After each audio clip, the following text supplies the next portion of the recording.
my father worked for several years for the Rockefeller family, Oh, and wow. a lot Okay. of folks don't know this, but in Arkansas, um, one of the Rockefeller brothers, Winthrop Rockefeller, was the governor of Arkansas back in the late '60s.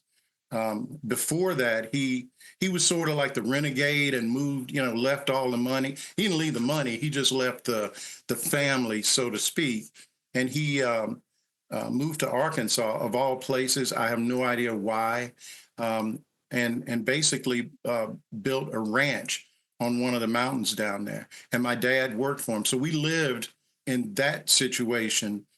I was certainly the only black kid, in within sight. And one of the reasons that he left that job was because when I, approached school age, we're living on this mountain, so all the kids were bused down, down the mountain to the town where all the schools were. Well, I couldn't ride the bus with those kids.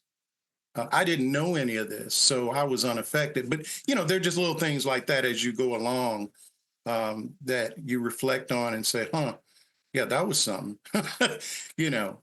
And it's funny because sometimes I will tell these stories, especially when I worked in New York, and guys would look at me like he's making that up, Oh, yeah. because the idea is they think these things were just like 100 years ago, and they no, they weren't.